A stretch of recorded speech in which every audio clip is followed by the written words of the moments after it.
Hello students, good morning all of you. आज हम जैसे कि लास्ट पीरियड में हिंदी विषय में मैंने आप लोगों को ग्रामर का एक टॉपिक का रिवीजन करवाया था, मुहावरे। आज हम हिंदी ग्रामर का एक नया टॉपिक सीख रहे हैं, विशेषण, जिसे हम इंग्लिश में एडजेक्टिव्स कहते हैं। ये जो टॉपिक है विशेषण, ये हम पहले इसका अभ्यास कर चुके हैं, लेकिन आज हम फिर से इसका रिवीजन करने वाले हैं। तो अब हम सबसे पहले विशेषण की व्याख्या क्या है, विशेषण किसे कहा जाता है, ये देखते हैं। तो विशेषण का सामान्य अर्थ होता है विशेषण, यानी कि विशेषता बताने वाला शब्द। जब कुछ शब्द व्यक्ति, वस्तु, स्थान इत्यादि की विशेषता यानी खासियत बताने का कार्य करते हैं तो इन्हें विशेषण कहा जाता है। जैसे यहाँ पर कुछ वाक्य दिए गए हैं।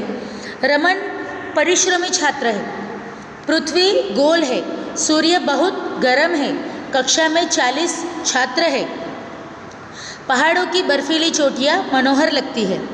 तो इसमें जो अंडरलाइन किए हुए शब्द है, रमन छात्र है, लेकिन कैसा, तो परिश्रमी, उसकी विशेषता, गुण बताता है। बराबर। पृथ्वी है, लेकिन पृथ्वी गोल है, ये गोल शब्द के नीचे अंडरलाइन है, मीन्स ये उसका आकार हमें बताता है, विशेषता बताता है।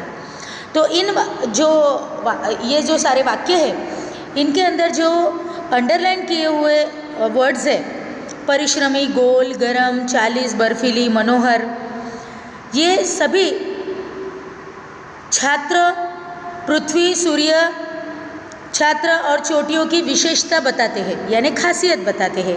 तो इन्हीं सारे शब्दों को विशेषण कहा जाता है।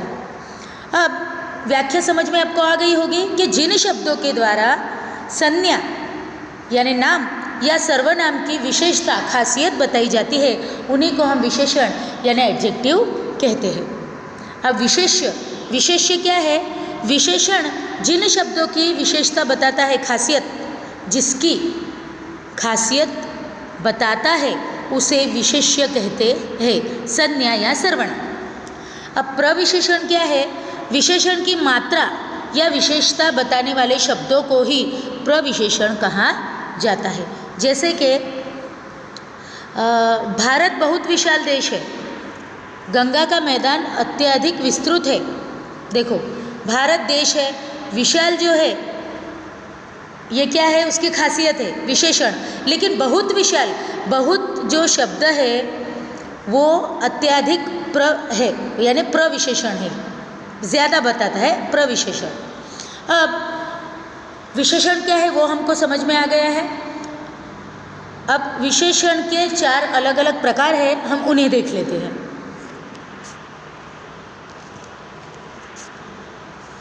चल, तो विशेषण के 4 प्रकार है। सबसे पहले है गुणवाचक, उसके बाद संख्यावाचक, तीसरा है परिमाणवाचक और चौथा है सार्वनामिक। अब गुणवाचक विशेषण किसको कहेंगे? तो जब भी संज्ञा का गुण, दोष, आकार, उसका रंग, रूप या उसकी खुशबू, गंध इत्यादि बताने वाले जो शब्द होते हैं, उन्हीं को हम विशेषण, लेकिन कैसे, गुणवाचक विशेषण कहते हैं। जैसे कि मजदूर ईमानदार है, मजदूर ईमानदार है, मेज आयताकार है, यानी कि इसमें मजदूर ईमानदार उसका गुण बताता है, मेज आयताकार उसका आकार बताता है, फूल खुशबूदार मीन्स के उसकी खुशबू, गंध के बारे में बताता है। उसके बाद है संख्यावाचक विशेषण। अब जिस संज्ञा की संख्या बताने वाले विशेषण होते हैं उसे हम संख्यावाचक, नंबर बताते हैं। जैसे कि मेरे घर में 4 कमरे हैं, मेरे घर में कमरे हैं, लेकिन दिया गया है 4 कमरे, तो ये जो 4 शब्द है ये विशेषण है। बाग में आम के 10 पेड़ है, बाग में आम के पेड़ है, लेकिन कितने, तो भाई 10, तो इसी को हम कहते हैं संख्यावाचक विशेषण।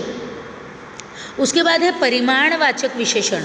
तो संज्ञा की मात्रा अथवा नापतोल बताते हैं, ऐसे शब्दों को परिमाणवाचक। जैसे कि मजदूर ने 1 किलो आटा खरीदा, मजदूर ने आटा खरीदा, लेकिन 1 किलो ये उसकी विशेषता, यानी इसे कहते हैं परिमाण, माप जिसे कहते हैं नाप तोल, क्वांटिटी वो।